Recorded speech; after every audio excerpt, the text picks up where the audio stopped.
Hello प्यारे बच्चों, कैसे हैं आप सभी। आप सबका स्वागत है आपके अपने चैनल हिंदी लवर्स में। तो आइए, आज जो हम अपना शीर्षक लेके आए हैं चींटी, उसमें हम आपके साथ में चींटी को डिस्कस करने वाले हैं। तो हम अपना वीडियो बिना समय गवाए शुरू करते हैं। चींटी। देखा चींटी को उसके जी को। जो हमारे कवि प्रकृति के सुकुमार कवि पंत जी हैं, वो युवाओं से और समाज के जो लोग हैं उनसे चींटी को देखने के बारे में कहते हैं, और उसकी जो कार्यशैली है उसके विषय में कहते हैं। और जो भैया हम कोई भी काम करने से पहले निराश हो जाते हैं, थक जाते हैं कि अब हमसे ये काम नहीं होगा और हम इस काम को नहीं कर सकते हैं, उसके बारे में हमें छोटी सी जो चींटी है उसको उदाहरण के तौर पे कवि ने हम सब लोगों के सामने, जो चींटी की अपेक्षा हम सबके पास विशाल शरीर है और फिर भी इतना विशाल शरीर होने के बाद भी, खाने पीने के बाद भी हम लोग निराश हो जाते हैं और अपने कार्य को, अपने लक्ष्य को छोड़ देते हैं। तो उसका उदाहरण देते हुए कवि ने यहाँ पर हमको क्या किया है, सचेत किया है और हमको ऊर्जा शक्ति से भरने के लिए प्रेरित किया है। तो कवि क्या कहता है, देखा चींटी को उसके जी को। कवि कहता है चींटी को देखा है और उसका जो जी है, जी मानी होता है मन, प्राण, उनके लिए भी देखा है। क्योंकि चींटी जो है सबसे छोटी सी होती है और उसके अंदर जो छोटा सा है प्राणी, उसके अंदर भी जीने की अथाह शक्ति है, उसको कार्य करने की लालसा है, वो किसी भी काम से थकती नहीं है। तो इसके बारे में बता रहा है कवि।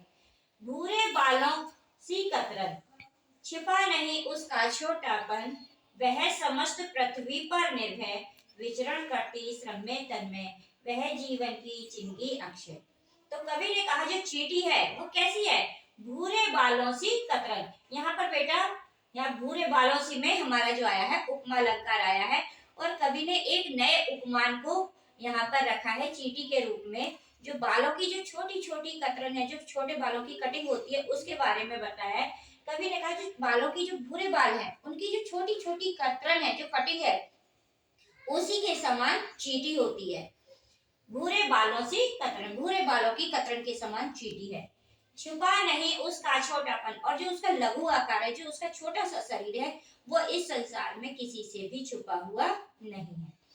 वह समस्त पृथ्वी पर निर्भय, वह मानी वह, समस्त मानी पूरी, पृथ्वी मानी धरती, पर मानी पार, निर्भय मानी बिना डर के।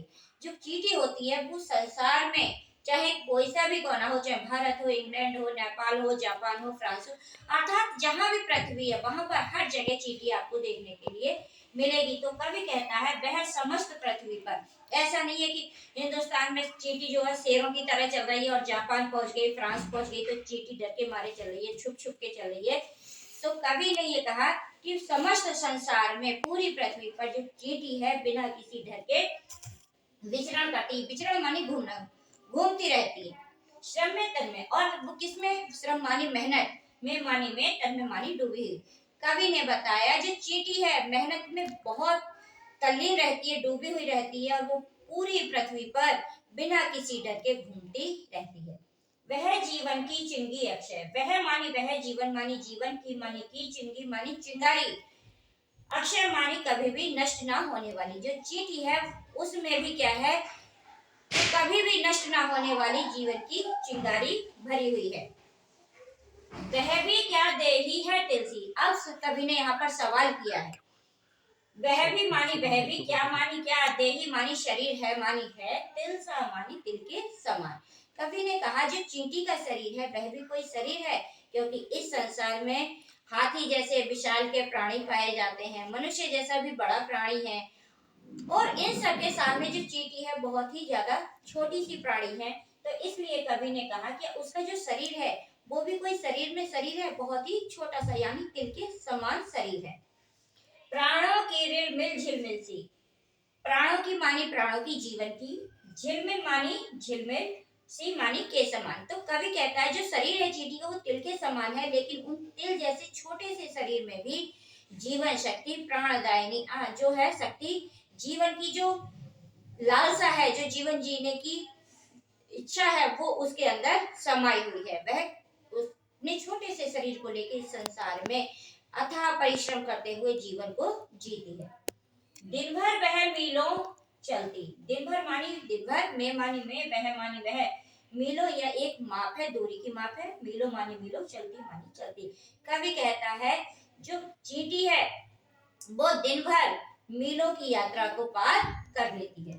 अथक कार्य से कभी न टलती। अथक मानी बिना थके हुए, कार्य मानी कार्य, से मानी से, कभी मानी कभी भी, ना मानी नहीं, टलती मानी पीछे हटती है।